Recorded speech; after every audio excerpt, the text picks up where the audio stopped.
तो middle east war ने तेल गैस संकट में इजाफा किया है और इससे दुनिया के तमाम देशों में एनर्जी क्राइसिस से हाल बेहाल हो गया है। लेकिन भारत पर अब सिर्फ खाड़ी देशों पर ऊर्जा के लिए भारत निर्भर नहीं है, बल्कि 41 देशों से खरीदारी कर रहा है। मिडिल ईस्ट युद्ध ने दुनिया की चिंता बढ़ाई है और होर्मुज स्ट्रेट बंद होने से तेल गैस का संकट भी खड़ा हो गया है। पाकिस्तान हो या बांग्लादेश या फिर अन्य किसी भी देश की बात करें जो इसके आयात पर निर्भर है, वो परेशान है। कई देशों को तो कोरोना महामारी के समय से जैसे नियम लागू करने पड़े हैं और इसका बड़ा उदाहरण पाकिस्तान और साउथ कोरिया है।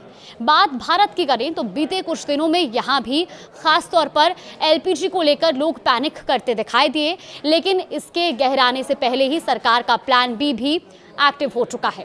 सरकार ने यह साफ किया कि संकट तो है, लेकिन घबराने की जरूरत नहीं है।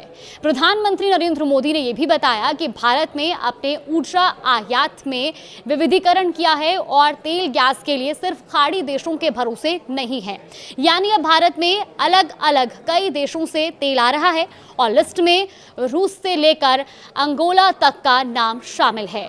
भले ही अमेरिका होर्मुज को लेकर तमाम दावे कर रहा हो या फिर रिपोर्ट्स के मुताबिक ईरान भी सीमित जहाजों को आवाजाही की परमिशन देने की बात कर रहा हो, लेकिन होर्मुज क्राइसिस से जितनी हाय तौबा पाकिस्तान जैसे देशों में मची हुई है, भारत में ऐसी हालत नहीं है। और इसकी वजह है प्लान बी, जिसे संसद में प्रधानमंत्री नरेंद्र मोदी ने अपने संबोधन में समझाया।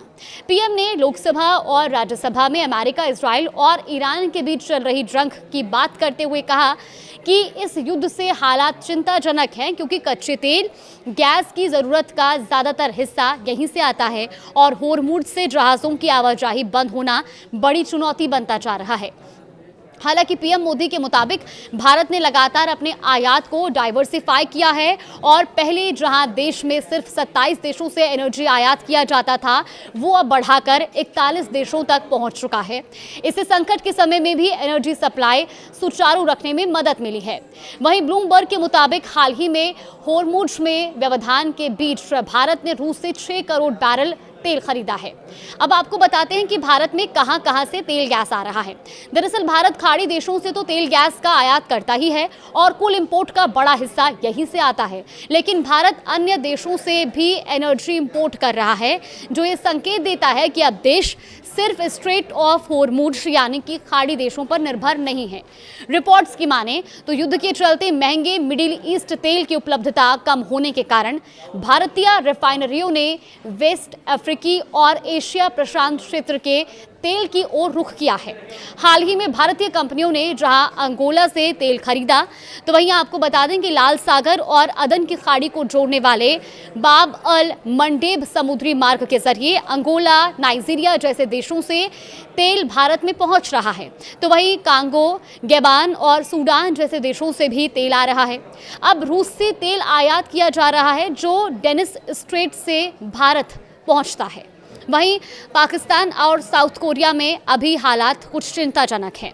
दरअसल भारत का आयात विविधीकरण वाला प्लान भी काफ़ी हद तक देश में राहत पहुंचा रहा है, जबकि पड़ोसी देश पाकिस्तान की बात करें तो शहबाज शरीफ सरकार ने तेल गैस संकट के चलते पेट्रोल डीजल की कीमतों में तगड़ा इजाफा किया है। स्कूल की पढ़ाई फिर से ऑनलाइन मोड में आ गई है। इसके अलावा सरकारी गाड़ियों में 60% कटौती, सांसदों और मंत्रियों की सैलरी कट, सरकारी विभागों के गैर जरूरी खर्च में 20% की कटौती और बैठकों को वर्चुअल बैठक जैसे उपाय ऊर्जा सुरक्षा के लिए उठाए गए हैं।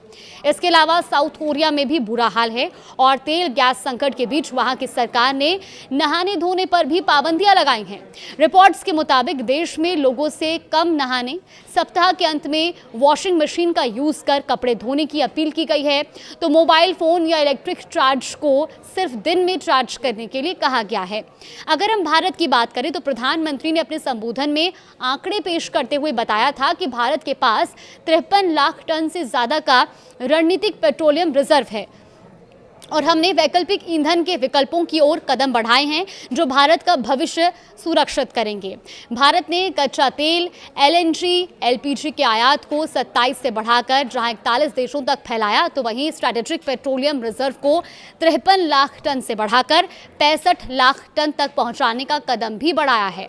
रिफाइनिंग क्षमता को बढ़ाया गया है और घरेलू गैस उत्पादन में बढ़ोतरी के साथ ही देश में लगातार पाइप वाली नेचुरल गैस यानी कि पीएनजी को भी बढ़ावा दिया जा रहा है।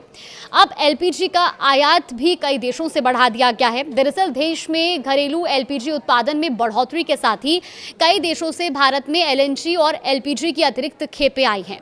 एलपीजी क्राइसिस के बीच बीते दिनों एक रिपोर्ट में सरकारी सूत्रों के हवाले से कहा गया था कि अल्जीरिया, ऑस्ट्रेलिया, कनाडा, नॉर्वे और अन्य देशों से एलएनजी और एलपीजी के अतिरिक्त भंडार वाले कार्गो आ रहे हैं। सरकार का प्लान भी माना जाने वाला ये विविधीकरण वर्तमान में उपजे संकट में कारगर साबित होता दिख रहा है। फिलहाल इसको लेकर आपका क्या मानना है, हमें कमेंट बॉक्स में जरूर बताएं।